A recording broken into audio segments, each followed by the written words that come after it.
Hola a todos, hoy hablaremos de Nietzsche. ¿Quién fue Nietzsche?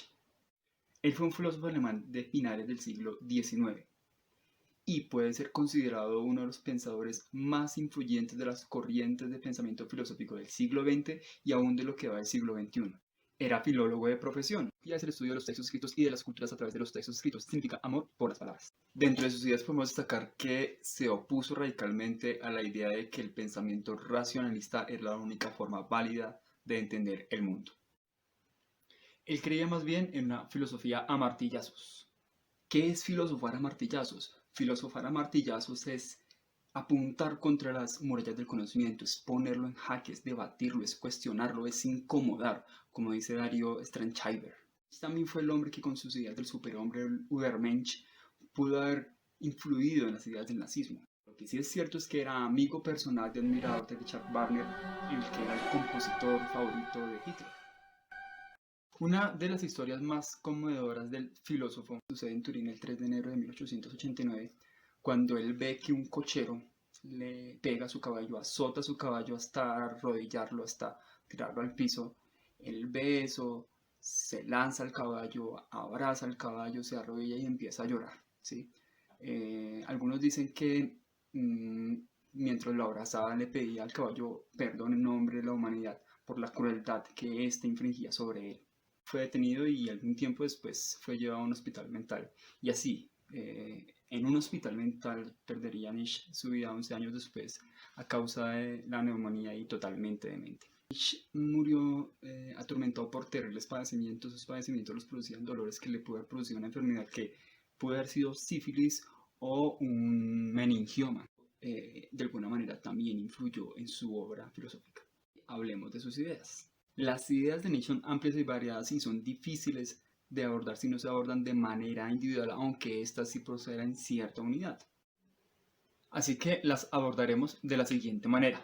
El nacimiento de la tragedia, de lo apolineo y lo dionisíaco. Su obra Así habló Zaratustra, su visión de la moral cristiana, su declaratoria de la muerte de Dios, de el superhombre y el eterno retorno, y de la voluntad de poder.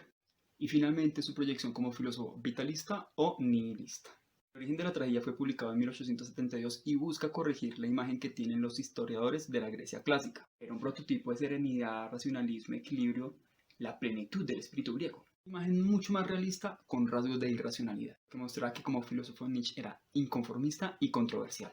Hay que entender esto, la música es fundamental en la vida y la obra de Nietzsche, que el origen de la tragedia es la materialización literaria y filosófica de los vínculos de Nietzsche con Wagner, y declara que el arte es la más alta actividad, esencialmente la metafísica de la vida. El arte es la conjunción de dos principios antagónicos y opuestos. Esto, claro, nos recuerda a Hegel al hablar de su tesis y de su antítesis. Esos principios son lo apolineo y lo dionisíaco. Apolineo representa al alma calculadora, ordenada, aquietada, prudente. Se identifica con lo bello. El espíritu dionisíaco, por otro lado, es el alma salvaje, violenta. Dionisio es el dios del éxtasis, de la embriaguez, del poder inagotable. Dionisio se expresa a través de la música, de la danza, de la vida desenfrenada y de la vida ebria.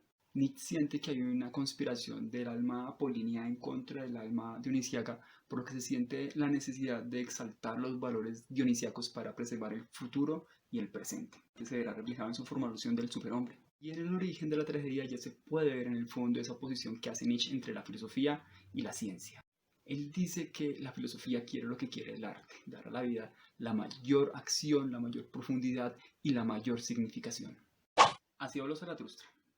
Esta es quizás la mejor obra y la más influyente de Nietzsche. Solía escribir en aforismos. Un aforismo es una declaración breve que pretende establecer un principio de manera clara, concreta y en apariencia cerrada. Por ejemplo, lo que no te mata te hace más fuerte. En esta obra, Nietzsche Zaratustra se convierte en un profeta que anuncia dos cosas. Por un lado, la muerte de Dios y por el otro, la llegada del superhombre. Para entender esto hay que entender su visión de la moral cristiana.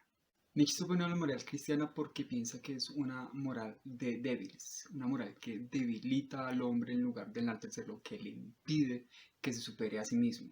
Esta moral desprecia todo lo que el cuerpo desea y anhela, pasiones, instintos, valores estéticos, todo lo que hace el cuerpo es pecado, la carne es débil, etcétera, etcétera. Quiere que el hombre renuncia a la humildad que le hace ponerse de rodillas ante Dios, que se exija a sí mismo, que se eleve en lugar de suplicar la gracia de Dios como limonero para su propia gracia. Aspira entonces a hacerlo poner de pie para redimir al ser humano, y por eso él proclama la muerte de Dios. Para entenderlo, voy a explicarlo con la siguiente historia. Hay un niño que pide todos los días limosnas frente a un restaurante, frente a una tienda. Y un hombre se le acerca y le dice al oído: si tú estás pidiendo todos los días limosnas acá, yo te voy a dar una. El niño se pone feliz. Otro se le acerca y le dice: si tú sigues pidiendo limosnas acá cada vez que te vea, yo te voy a apalear. Ante eso, el niño se levantó, se legó y dejó de pedir limosnas. La pregunta es: ¿quién es más bueno? ¿El que le permite que el niño se regodee en su propia miseria y no se eleve a sí mismo? ¿O el que con golpes lo eleva a sí mismo, lo hace levantarse y ponerse de pie para buscar su propio destino? Eso es lo que pretende Nietzsche, el Übermensch o el superhombre. Ya dijimos que Nietzsche desprecia los valores como la humildad y la benevolencia, y los desprecia porque para él son valores de esclavos, no de hombres libres, de hombres que son capaces de gobernarse a sí mismos y llegar a ser un superhombre. Busca entonces que la humanidad, el hombre, llegue a ser un superhombre, pero para hacerlo primero tiene que pasar por 3 estados: el camello, el león y el niño. El camello representa al espíritu obediente y sumiso, al esclavo. El león es el que niega al espíritu del camello, tiene el suficiente espíritu de libertad y de conquista que se necesita. El niño es el que representa al espíritu del superhombre, es el que crea la voluntad de poder. ¿Cómo surge el superhombre? Que es un ideal, una meta de hombres selectos, elevados, libres y no sometidos. Una de las ideas fundamentales en el ideario nietzscheano es la del eterno retorno. Él pensaba que la vida era una eterna repetición. Volveré eternamente a esta vida, se lee en el Zaratustra. El tiempo es circular, nada es casual, sino causal. Todo tiene una causa y efecto, pero esta causa se repite una y otra vez de manera eterna. Se suele simbolizar con el Uroboros. Esto representa exactamente la misma idea, un ciclo que se repite una y otra vez de manera eterna e interminable, solo que en lugar del Uroboros en Dark se utiliza la triqueta para representar el eterno retorno. De esta idea del eterno retorno se deriva una más, que es la de la voluntad de poder. Nietzsche postula que solo hay vida en tanto que ésta se conserva a sí misma. La capacidad de conservación depende del constante movimiento. Si lo que se conserva no aumenta, desaparece.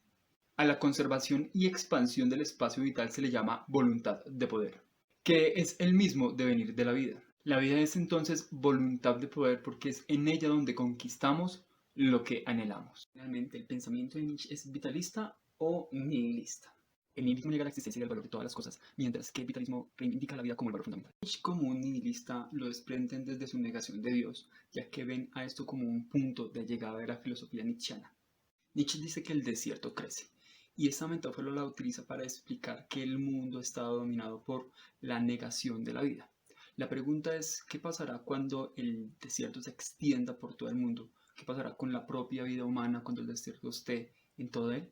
Nietzsche, un vitalista, ve en la muerte de Dios no un punto de llegada, sino un punto de partida para afirmarse. Él ve que la tierra se ha rebajado a un valle de lágrimas a la que hay que volver la espalda sin renegar de la vida. Bueno, esto es todo, espero que les hubiera gustado y gracias por ver.